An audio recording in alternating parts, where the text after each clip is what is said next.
मायावती का जितना सारा लोग है वो लोग हमारे बात हो रहे हैं, लेकिन मायावती में दिक्कत क्या है, वो बात बड़ा बड़ा करते हैं और लास्ट टाइम में वो मुकर जाते हैं। लेकिन मैंने बोला हुआ अगर मायावती से एक बार हमारा बात हो गया तो पक्का हो जाएगा। मतलब हम कोई मायावती को जानते नहीं है, हम एक दलित नेता होने के नाते उसको जो इज्जत देना है, उसको जो सम्मान हम देंगे। लेकिन अगर एक कानून पॉलिटिशियन जैसा बिहेव करेगा तो हमको उसको भी उतर फेंक देंगे, क्योंकि एससी समाज में अभी इतना बड़ा बड़ा लोग निकल के आया हुए, पढ़ाई लिखाई करने वाला समाज सेवक है। कल मायावती नहीं करेगा वो लोग जिम्मेदारी लेंगे। अगर मायावती राजस्थान में हमारे साथ नहीं जाएगा, मैंने बोला एससी का जितना छोटा छोटा पार्टी है, चाहे बामुन बेसराम हो, चाहे संतोष शेखर हो, चाहे सूरज माने हो, चाहे जो भी हो, उसको हम बुलाएंगे, आइए राजस्थान में आइए, आपका हिस्सेदारी लेना है। राउंड टेबल कॉन्फ्रेंस था, उस विषय में क्या निचोड़ कौन था मणिपुर का ना, जो ये कॉन्फ्रेंस हाँ, निष्कर्ष निकल के जी जी जी। देखिए, पहला तो बात है ये हमारे जो अल्पसंख्यक के ऊपर और चाहे ओबीसी दलित जो पिछले वर्ग है उसके ऊपर बहुत जोर जुलूम होता है। ये मणिपुर से लेके असम से लेके हरियाणा से लेके बंगाल से लेके राजस्थान सब में होता है। तो सिर्फ हम यहाँ बात बोलने से और चिल्लाने से कुछ होने वाला नहीं है। तो हम लोग एक रास्ता ढूंढ रहे हैं, या कैसे हम इसको सेटल करेंगे या कैसे उसको हमको डील करेंगे। इसके लिए पहला ही हमारा संविधान है, संविधान सर्वोपरि है, संविधान सब व्यवस्था है। तो हम लोग आपस में बात करके सबको एकजुट होके इसमें लड़ाई लड़ना है। तो आपने हमारा बात भी सुना है, उसी में मैं आदिवासी में हूँ, आदिवासी क्षेत्र से आता हूँ। फिर असम के लिए हम लड़ाई भी लड़ा था 25 साल। उसके बाद हम सारा देश में घूम रहे हैं, हम देख रहे हैं कश्मीर से, मध्य प्रदेश छत्तीसगढ़ से होके, मणिपुर से होके एकदम सारा हम घूम रहे हैं। तो यहाँ जो हो रहा है वो शर्मनाक है, वो नहीं होना चाहिए। ये हम लज्जित भी है, लेकिन उसका रास्ता भी निकलना, कैसे इसको खत्म करेंगे। ये जो हम लोग जुड़ रहे हैं, हम एक एजेंडा के तरह हम सब लोग एक साथ चलेंगे। तो आने वाले दिन में उसको पॉलिटिकली और सोशियली हम डील करके जरूर ऐसा लोगों को हम सोशल एक्टिविटीज हो ये हो उसको जरूर हम पॉलिटिक्स में भी जुड़ना है और समाज को भी लीड करना है। तो मुझे लगता है ये सिलसिला जो शुरू हुआ है वही वहीं पे खत्म हो गए जिस दिन यहाँ जल जुलूम बंद हो जाएगा।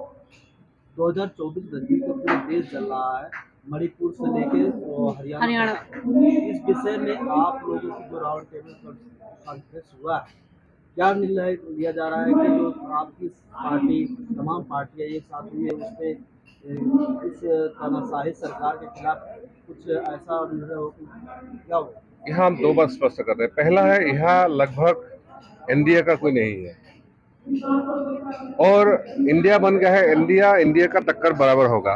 लेकिन और एक बात है, बहुत सारा ऐसा लोग है जहाँ ना इंडिया में मिलता है ना एनडीए में मिलता है, कोई रिप्रेजेंट नहीं मिलता है। हमारे साथ ऐसा बहुत सारा एक्टिविस्ट है, बहुत सारा छोटा छोटा पार्टी है, बहुत सारा लोग है जो अपने हक अधिकार के लिए लड़ने के लिए चाह रहे हैं। तो इसलिए उनके लिए हम थाट फंड भी बना रहे हैं। मैं एक पार्टी बना है गण सुरक्षा पार्टी, जीएसपी बोल के। ये पार्टी कश्मीर से लेके, हमारा कश्मीर का भाई भी आया हुआ है, दिलीप सोरेन प्रेसिडेंट है, अब्दुल बच्चा भाई जनरल सेक्रेटरी है, हम ये फाउंडर है। और सारा प्रदेश में अभी पार्टी भी है, महाराष्ट्र से लेके हरियाणा से लेके सब में। और हमने थर्ड फंड अगुवाई किया है, इसमें कम से कम 200 से ज्यादा छोटा छोटा पार्टी है। एक हमने फंड बनाया है इंडियन रीजनल पार्टी फंड, और एक है इंडियन डेमोक्रेटिक अलायंस बोल के। ये दोनों फंड के अंदर 200 से ज्यादा पार्टी है। और आप देखिए 38-27 ऐसा करके ज्यादा से 60 पार्टी का ये दोनों अलायंस है, इंडिया हो। और इंडिया में लगभग 4,000 पार्टी रजिस्टर है अभी। बहुत सारा ऐसा पार्टीज है जो उसका एमएलए एमपी नहीं बन सकता है, लेकिन वो पार्टी है, समाज के तौर पे काम कर रहे हैं। और हमारे साथ ऐसा हनुमान बेनियाल भी हो, ऐसा करके कुछ एमपी कुछ एमएलए भी है, एक्स एमपी हमारा राजकुमार सैनी के लेके ये सारा एमपी एमएलए है। हम कोशिश है जिसको जिसको रिप्रेजेंट नहीं मिलेगा, जो लोग स्पेशली इंडिया से विरोध में है और इंडिया से नाखुश है, उसको हम साथ लेके। क्योंकि हम देखे लखनऊ में हम जब गया, अब वहाँ एनडीए को रोकने के लिए इंडिया बन गए हैं। और इंडिया से ज्यादा निकलेगा तो 40 सीट निकलेगा। 40 सीट अभी भी बहुत अच्छा इलेक्शन होगा, फिर भी अभी बीजेपी का एनडीए के साथ है। तो हमारा कोशिश है 40 से कम 20 या 25 हम निकालें तीसरे पर्सा। ताकि बीजेपी, अगर यूपी से बीजेपी हार गया तो आप सोचिए दिल्ली से खत्म हो गया वो। सर, कांग्रेस ने 26 दलों को एक साथ किया, लेकिन इसमें आप जैसे तमाम मायावती और चंद्रशेखर, असदुद्दीन ओवैसी को दरकिनार कर दिया गया। तो क्या लगता है कि आप बीजेपी से टक्कर दे पाएंगे, और इसमें दरकिनार करने की क्या लगता है कि बीजेपी अलग अलग चुनाव लड़ने से सरकार बना पाएंगे? देखिए, आपने यहाँ नॉर्थ ईस्ट का जो लोग आया हुआ है, नॉर्थ ईस्ट में टोटल 8 स्टेट में 25 सीट है। आज का डेट में इंडिया के पास उसका राज्यसभा को लेकर ओनली 4 एमएलए है, 5 एमएलए है उनका, मतलब आउट ऑफ 20 है ओनली 5 है। और नेक्स्ट इलेक्शन में 24 में इंडिया एक भी नहीं आएगा, लेकिन हीरा भाई उनके साथ देगा, हमारा पार्टी रहेगा। तो मुझे लगता है आउट ऑफ 25 उसका इंडिया का सिर्फ 4 पास जाएगा, बाकी 20 हम लोग लेके निकलेंगे। तो ऐसा हमारा तैयारी है। हम थर्ड फंड खोलने का मतलब ये नहीं है हम जो एनडीए को जो हराने का मुहिम है उसमें से भाग जाएंगे या उसमें से हम कुछ सेंसर करेंगे। हमारा कोशिश है जो इंडिया ले सकते हैं ले लो, उसको 100-200 ले लो, और बाकी रह सब जो रहेगा उसमें आप लड़ाई करके उसको छीनने की कोशिश करेंगे। मैं हीरा भाई बोलता हूँ, आप जाके पूछिएगा, जो कोकराझार में हम 2-2 बार निर्दलीय सुन के आता हूँ, वह ना भाजपा ना कांग्रेस किसी हमको हरा नहीं पाया, और इस बार भी हम हरा पाएंगे उसको। अगर इंडिया हमारे साथ देंगे तो उनका भी मुनाफा होगा, उनका 7 सीट से हो सकता है ज्यादा बढ़ जाएगा, 10 से बढ़ जाएगा, और हमारा अभी मेरा 1 सीट से हम हो सकता है 10 हम निकल के लाएंगे। मतलब वह भी हम इंडिया को एनडीए के रुकने के लिए पूरा तैयारी है। जो हम नॉर्थ ईस्ट से लड़ सकते हैं तो कश्मीर में क्यों लड़ सकते हैं। तो हम मध्य प्रदेश छत्तीसगढ़ में आप देखा है, मध्य प्रदेश छत्तीसगढ़ महाराष्ट्र, उसमें हमारा बहुत सा आदिवासी भाइयों को नक्सल के नाम पे जेल में भरा दिया गया, मार दिया गया, उसका जमीन छीना गया, उसके एकदम पूरा फार्म हाउस बना दिया गया, पैसा के नाम पे खेला कर दिया उन्होंने। ऐसा बहुत सारे इंसिडेंट हो रहे हैं, तो इसको रोकने का हमारी तैयारी है। आदिवासियों के साथ हर दिन उत्पीड़न होता है, लेकिन आदिवासी समाज जब चुनाव आता है तो बीजेपी और कांग्रेस में सिमट जाती तीसरी पार्टी आप जैसे और तमाम बहुजनों की कोई पार्टी को समर्थन नहीं करते। तो क्या लगता है कि आप बीजेपी कांग्रेस के अलावा दूसरी पार्टी नहीं चुनते तो आपकी उत्पीड़न कम हो जाता है? देखिए, आदिवासी क्षेत्रों में बीजेपी जितना जिम्मेदार है कांग्रेस उससे कम नहीं है। तो आदिवासी में ना कांग्रेस में भरोसा है ना बीजेपी है, लेकिन उसके साथ कोई अल्टरनेट नहीं है। छोटा छोटा पार्टी होता है, उसका संशोधन नहीं होता है, टक्कर नहीं पड़े वो बिक जाते हैं या कुछ होता है। अभी हमने जो आ गया, अब नेशनल लेवल में आदिवासी को जोड़ने का एक भी मुहिम नहीं चला, एक भी प्रयास नहीं हुआ। तो अभी हम ये प्रयास को सफलता तक लेके जा रहे हैं। मैंने बोला हो, पॉलिटिक्स एज लाइक गेरिला वार, ये राजनीति में गेरिला युद्ध जैसा होता है। तो हम जो गेरिला युद्ध से उभर के आया हुआ हो, क्योंकि हम भी कमांडर था 25 साल, तो मुझे थोड़ा तो आता है। और फिर हम 2 बार निर्दलीय होके सुन के आया हो, कांग्रेस बीजेपी को मात देंगे, तो हमको थोड़ा आता है। इसलिए सारा देश का लोग हमारे ऊपर थोड़ा भरोसा है, देख रहे हैं। अगर हम अगुवाई करेंगे ये लड़ाई तो जरूर हम जीत पाएंगे। ये हमारा भी है और हमारा लोग। देखिए, मणिपुर जैसा हाल हमारा उधर में है। मणिपुर में अभी 2-3 महीना हो गया, हमारे उधर में 3 डेकेड था। कितना 30 साल, जो 30 साल में कोई पीएम सीएम नहीं कर पाया, वह हीरा भाई और हमारे साथ लोगों ने साथ दिया, हमने कर पाया। अभी आप देखिए कोकराझार में अभी कोई मारामारी गड़बड़ नहीं है, सारा बंदूक अभी बंद है, लेकिन वही सिस्टम कोकराझार में ऐसा किया था।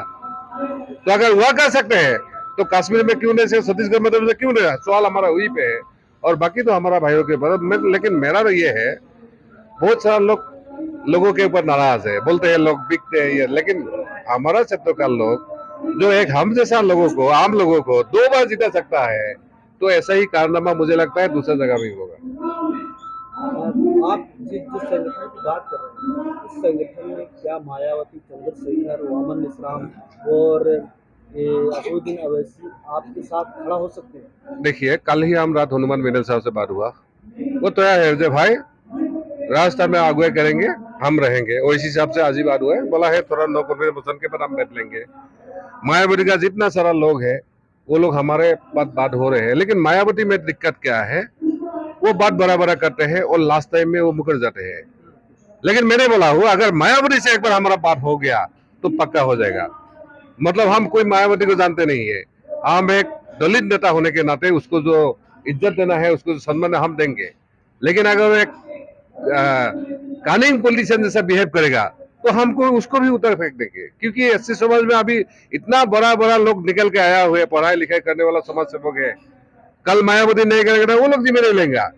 अगर मायावती राजस्थान में हमारे साथ नहीं जाएगा, मैंने बोला एससी का जितना छोटा छोटा पार्टी है, चाहे बामुन बेसराम हो, चाहे संतोष शेखर हो, चाहे सूरज माने हो, चाहे जो भी हो, उसको हम बुलाएंगे, आइए राजस्थान में आइए, आपका हिस्सेदारी लेना है। अगर लेना है आइए, नहीं लेना है तो जनता सुनेगा, किसको क्या करना है। माननीय मायावती जी पर जो है हम लोग विश्वास नहीं कर सकते कभी कोई, क्योंकि उन्होंने हमेशा जो है SC ST OBC का धोखा दिया है। SC ST OBC माइनॉरिटीज के लिए उन्होंने वर्क नहीं किया है, जबकि ये संगठन और ये पार्टियां उस लेवल से उठी थी SC ST OBC माइनॉरिटीज के हिस्सेदारी दिलाने के लिए, लेकिन आज तक वो हिस्सेदारी नहीं मिली। वो आज फिर उन्हीं की कठपुतली बन गई है। जो बहुजन हिताय बहुजन सुखाय की नीति पर चलने वाला वर्क किया था, एक शपथ लिया था, वो शपथ उन्होंने तोड़ दिया और समाज को धोखा दिया है। तो उस पर समाज भी कहां तक विश्वास करेगा, बताएं आप। ये एक सेकंड, ये यही बात है जो भाई का सेंटीमेंट है। आज जो हम सारा दलित जो नेता है हमारा एससी समाज को जो अब मिला है, उन्हें वही बोलता है अभी मायावती भरोसा करने का लायक नहीं है। लेकिन देखिए, जो हमारा कुछ लोग थोड़ा डिसेबल होता है, हैंडीकैप होता है, उसको हम थोड़ा सहारा देते हैं। मैंने भी बोला है मायावती अभी हैंडीकैप जैसा बन गया है, उसको थोड़ा हम सहारा देंगे अगर समाज के लिए लड़ेंगे, नहीं तो हम उसको उखाड़ फेंकना है। आप कह रहे हैं कि मायावती भरोसे के लायक नहीं, तो मायावती अगर भरोसे के लायक नहीं है तो सबसे बड़ा विकल्प क्या हो सकता है बहुजनों के पास दूसरी? देखिए, अभी भी हम ये नहीं बोलते हैं, ये लास्ट मौका है हमारे लिए, सबके लिए। अगर इस बार हम खड़ा हो पाएंगे तो आने वाले दिन के लिए बहुजन का ही शासन चलेगा। तो मैंने इसलिए चाहे आदिवासी समाज का हो, चाहे एससी समाज का हो, देखिए चाहे माइनॉरिटी समाज, सबसे हम बात संवाद क्या है, हम अपने जो विचारधारा को लेकर चलना है। कोई किसने गलती किया, अगर वो सुधारने के लिए, देखिए सभी धर्मों में क्या होता है, अगर गलत भी करता है एक बार भगवान से दुआ करता है, वो माफ कर देता है। हम भी जनता के पास जाएंगे, अगर कोई गलती भी किया उसके तरफ से हम जाएंगे। अगर जनता खुश होंगे तो बहुजन का शासन आएगा, नहीं तो नहीं। आपस में हम लड़ते भीड़ते रहेंगे तो कुछ होने वाला नहीं। मैंने इसलिए, देखिए आप आज क्या सुना आपने, मणिपुर के लिए हम बोला है, ना मेते भाई, ना कुकी भाई, ना नागा भाई, आपस में लड़ेंगे। अगर कोई लड़ाई करना है, दिल्ली से लड़िए, आप यहाँ आइए, यहाँ हम आपको साथ देंगे, यहाँ से लीजिए। तो मायावती जी का हमारा आपसे जो यही अपील है, आप पहले जैसा नहीं होगा। अगर बीजेपी का बी टीम पुलिस जब बनेगा तो कोई लोग आपको लेने के लिए तैयार नहीं, आज नहीं तो कल खत्म ही हो जाएगा।